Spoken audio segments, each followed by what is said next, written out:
Hello everybody, welcome to Red Tool House. On today's video, I want to address a question that I get from time to time when we do property search, and that is well or rain catchment. Which is the best option for water source on the homestead/farm? So come along. I'm going to shoot this video down in the valley where my well and my rain catchment is, but I hate to leave the sun. It feels so good.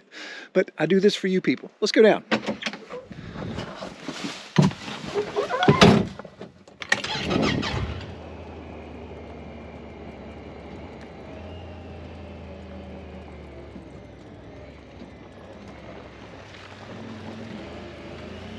One little sliver of sunlight trying to catch it. So why this topic right now? Well, it just seems to always keep coming up, especially as I do land discovery for you guys that reach out to me. And it's one of those things where, to me, water is the most important feature to consider when thinking about buying a piece of land. And in fact, if the water's not ideal, then I would say punt and go somewhere else. So that's why I wanted to address that. So many of these tracts that I'm exploring for people are old farm tracts. They're raw land or abandoned land. And most, probably 95, 98% of them don't have access to municipal water. So city water is not an option. And some that, if they were an old farm, they may have an old hand-dug well that's maybe 20, 30 feet deep. And it's not something I would consider as being a primary source of water for the farm. So it really comes down to two options. You either drill a well or you look at rain catchment options. So which makes more sense for a budding homesteader or a small farm startup? Is it go ahead and drill the well or try to do rain catchment?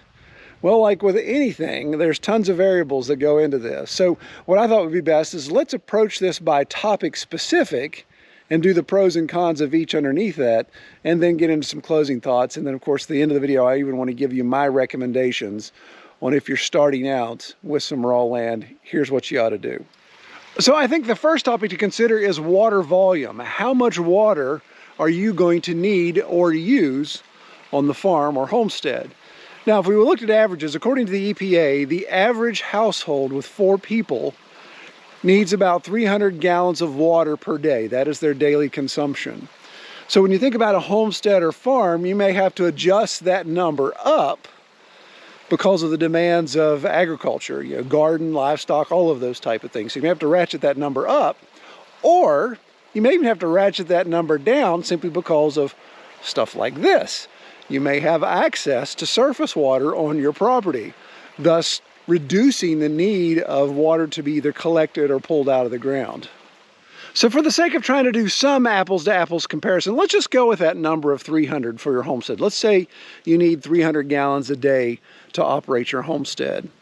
Well, the real question of that 300 gallon a day isn't necessarily the volume as much as the replenishment of that volume. How quickly can you replenish your source of water if you need 300 a day? Now, typically, we're not taking all 300 all at once, right? That's over the course of the day.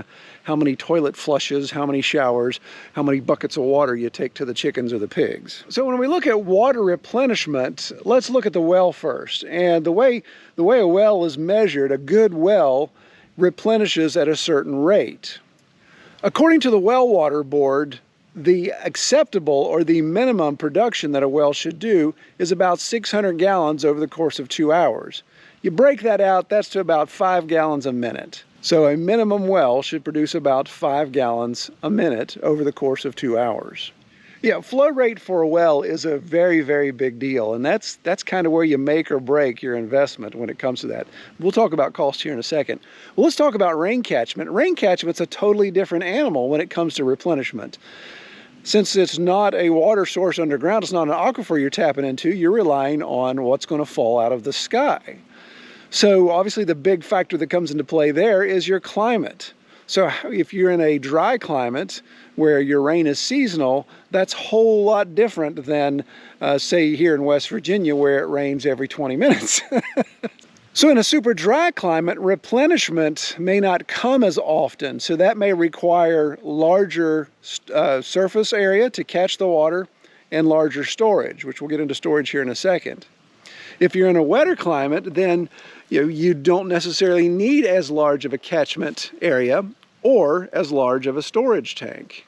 So let's use here at West Virginia, for example, central West Virginia, which is on the west side of the Appalachian Mountain Range. So we get the squeeze effect, the same thing you see in Seattle and some of those other areas. So the clouds come and hit the mountain ranges and dump the water out on us. We get about, right now we're averaging about 52 to 54 inches of precipitation each year. And there really isn't much of a dry season. We have rain events that may happen once every 2 weeks in that late July, late September window there. But like right now in the middle of winter, it rains constantly. In fact, I was excited to get the camera out today because the sun was out. It's been a while since we've seen the sun. So in this situation where there's constant rain events, a lot of water volume, then you don't really need a lot of surface area of rain catchment, nor do you need a lot of storage tank because the replenishment's going to come on a regular basis. So the next topic, of course, is storage. And actually both options require storage. It's just with a well, like see this little well right there, that little white?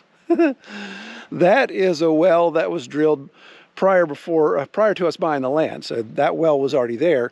That well is only 55 feet deep, I believe, and you hit water at about 26 feet. And the water that comes out of that will basically turn anything about it the color of the orange as my sawmill. So we obviously don't use that to drink out of.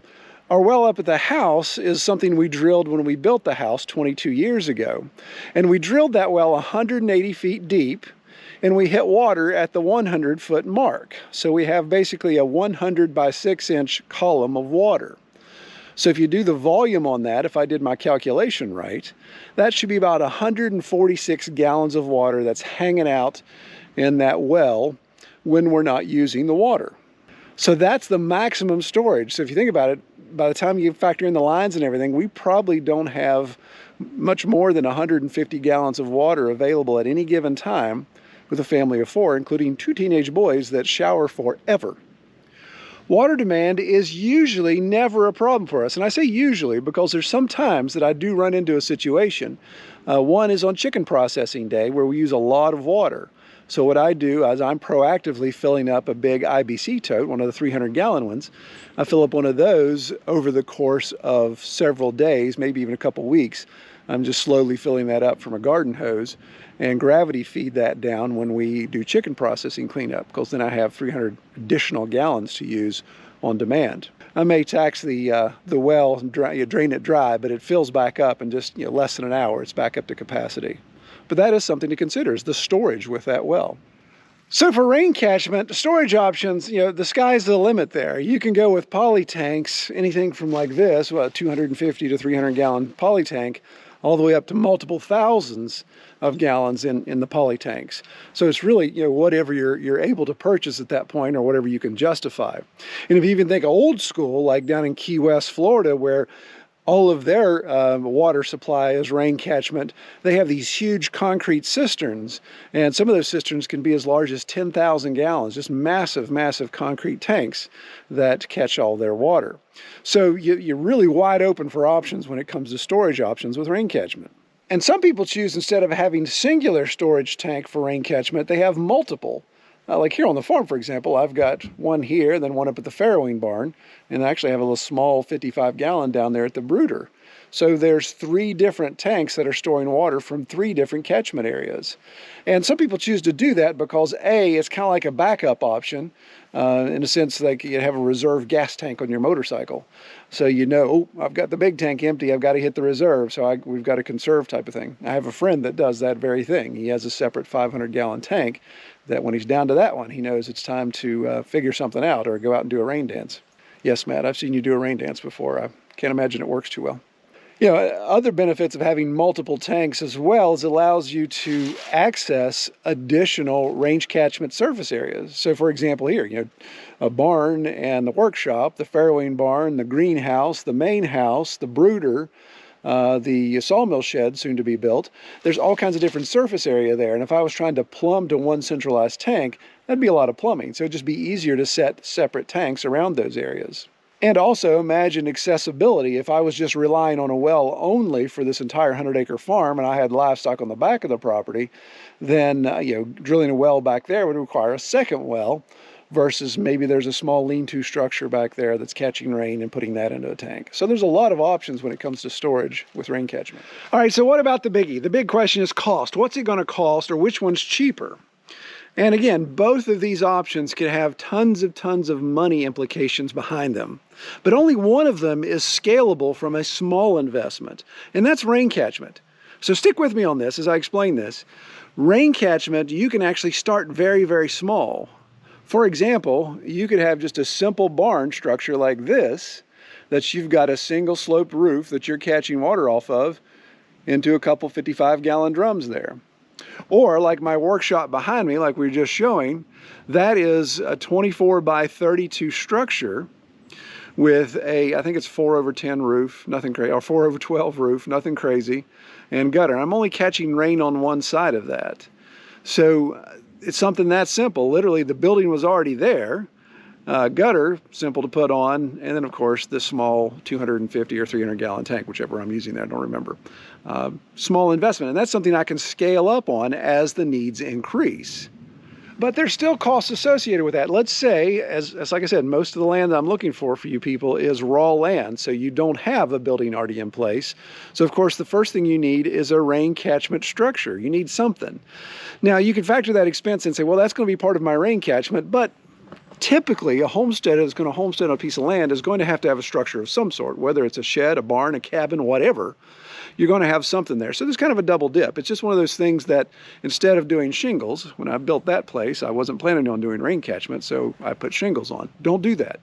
Go with a metal roof, because metal roof is going to be better for rain catchment, less impurities. You know, you're not getting that asphalt and tar and oil off the top of the shingles. So there could be expense in the structure.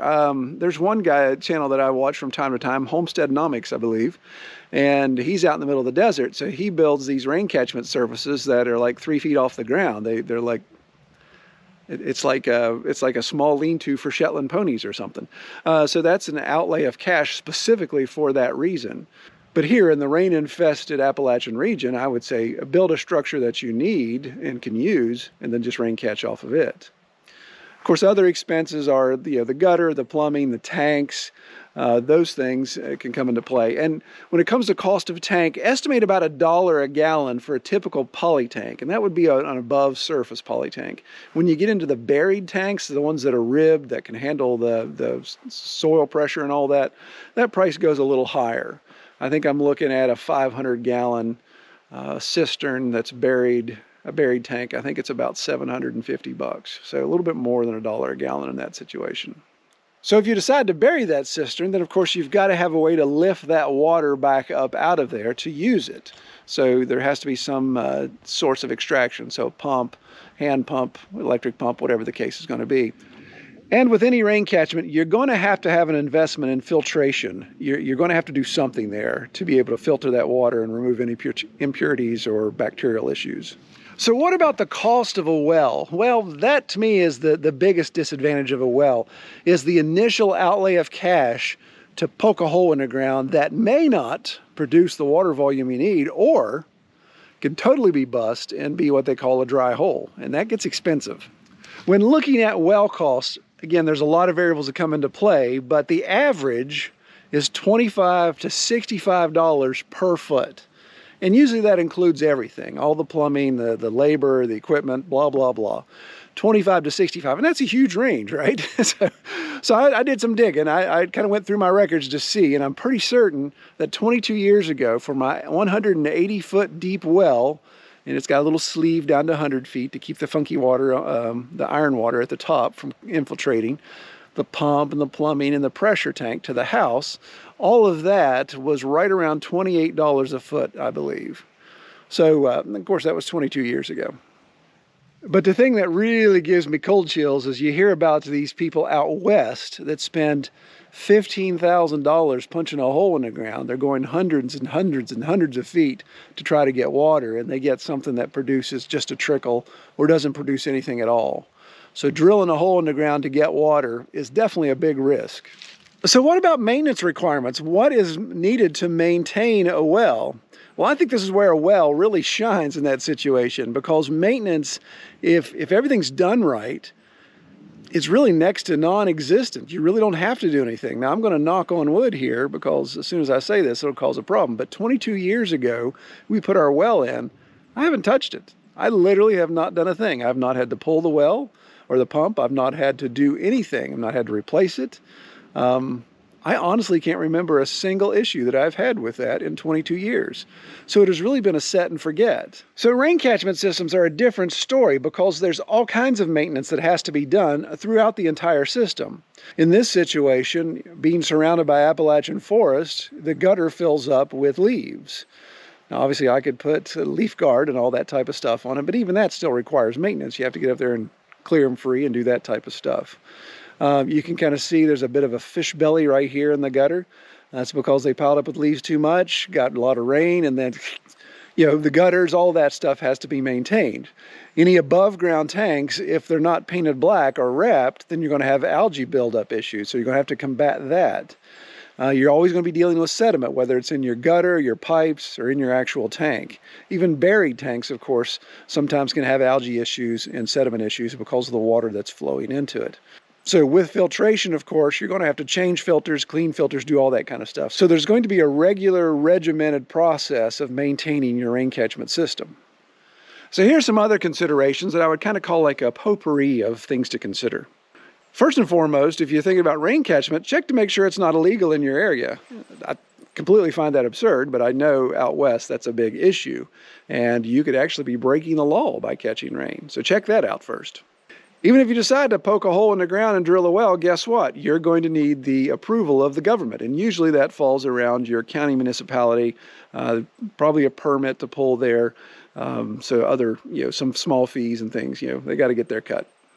No matter what, drilling a hole in the ground to find water is going to be a gamble. There's risk associated with that. And it's not only poor producing well or no producing well, but even water quality. As I mentioned, the well behind me there at 55 feet, that's not a good well. There's water that comes out of it, but if I drink it, I would start to turn orange, I believe. And along the same lines, keep in mind, rain can have some contaminants as well. Again, shingled roof, you don't want to do that rain catchment, especially if you're going to drink the water. But some areas, rain could actually have a lot of contamination in it due to industrial issues like acid rain. So you may want to check that out and make sure that you don't have issues with that in your area. Deep well pumps. So even my 180-foot well up there, the pumps require a substantial amount of electricity. It's 240 volts to pull water out of that well. So when the power goes off or in an off-grid situation, you have to take that in consideration as well. For those of you that live far up north where you get a lot of snow and you have a constant winter where temperatures are below freezing, rain catchment may not be an option because it ain't rain. It's ice, so it's going to just stay there. And so there may be 3 months or 4 months or 6 months that water's not flowing. And of course, I would be remiss if I didn't mention when it comes to wells in the Appalachian area that fracking can have an effect on water quality. There's a lot of reports, and again, people would want to argue this one way or the other. There's a lot of reports that fracking can actually affect the aquifer to either make it not produce, change the water quality, change the water volume, all that type of stuff. So keep in mind, once you get a well, you may not be able to keep your well. Well, as promised, I said at the end of this video, I wanted to give my advice, and you know what that's worth, right? Opinions are like what? Anyway, I'm going to read down my list just for the sake of keeping this video from being any longer than it already is. But here's what I would recommend if you're looking to start a homestead or a farm, and especially if you're starting with a raw piece of land, so there's no infrastructure whatsoever on it. My first step, or my first suggestion of the two options would be to start with rain catchment. When buying a piece of land to homestead on and to develop, every dime is going to count. So if you're starting with a raw piece of land, you're going to have to build some sort of structure to live in, or at least to house equipment or building supplies as you start to build your primary dwelling. So I would say start with rain catchment. And you may say, well, it's in my budget to do a well. Okay, that's fine. But if you're trying to save every last penny, start with rain catchment, because as I mentioned before, that's something you can scale up to.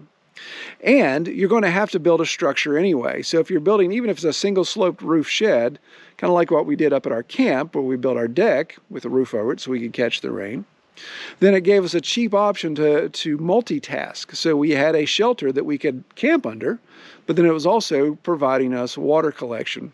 Once you've got that in place, insulate your tank or bury the tank. Even some of these IBC totes, they're not recommended to be buried, but you can, depending on what your frost line is, you can partially bury and build a little shed over top of it to insulate. There's things you can do to keep that water from freezing during the coldest months. Next, use gravity as your friend. So if you buy land on slope, which I highly recommend, then look at the layout of that land and take that in consideration. Maybe your barn or your lean-to is going to be up the hill, catch rain in a tank right below it, and then use gravity to bring that water down to either livestock or your primary dwelling or wherever you need it. And that's going to save you money on electricity and pumps and all those type of things. But if you do decide to drill a well, you've saved all your money up or you've just factored it into your initial expense, only drill a well after you've done these things. First, you want to research the area very well and figure out exactly what the aquifer makeup is. So like right here behind me, I know that I can hit water at 26 feet. Well, that's great, but it's crap water. Knowing the details of the aquifer, it's like we're going to have to go at least 100 feet before we hit any good stuff. And that's what we did, and we had the additional expense of putting that sleeve in the top of the well to keep the bad water from infiltrating into the good water. And along those same lines, if your property has neighbors and they use wells, consult them. Ask them what they're getting, how the production was going, how deep their well had to go to be able to get good water. What's the flow rate?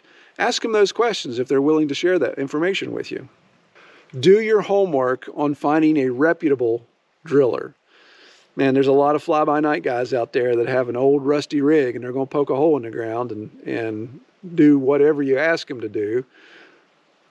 But they may not have the experience or the knowledge to be able to give you the best bang for your buck. And that's where finding a well driller that's familiar with your area, somebody that's regional, that's done this in this area. Along those same lines, get a quote in advance. Know all the details that come with it. If it's X amount of dollars per feet for drilling a hole, make sure that includes everything or doesn't include everything. Get those details nailed down and get that in a written proposal. Don't take somebody's word for it. Also ask them about contingencies. Are there contingencies that's going to change the price? Like maybe you hit an unexpected patch of rock that you didn't think would be in this area, or the hole doesn't produce. What are my options? What are my fallbacks if you get a less than ideal well situation? If you happen to find or you think you're going to have a well that's going to be a poor producer, then consider a hybrid option. A lot of municipalities do this with their big water towers. It's not because it's a volume, it's a pressure thing. But you could actually, if you have a low producing well, you can have one of those trickle pumps, kind of a slower volume pump that's constantly pumping water up, but it's filling up a tank or a cistern. And it's kind of a hybrid in that situation. You're not catching rain off a roof, but you're using that trickle to slowly fill that tank up. So when the demand comes, you've got enough water resource there to handle that demand. And lastly, make sure you have the ideal location for the placement of your well. You may think it's interesting that when I had my well drilled, the driller said, "Where do you want it?" Keep in mind, I was in my mid-20s at the time. I'm like, "What do you mean?" I thought it had to be in a specific spot, that you alone had that experience and knowledge to tell me where. He's like, "It doesn't matter. You tell me where you want it." I'm like, "Well, the house is going to sit here. Let's have the well this far back from the house." He's like, "Okay." So there's a lot of options there, again, depending on the aquifer. Well, I hope you found this video on rain catchment and well to be, well, let's say edifying and well worth your time.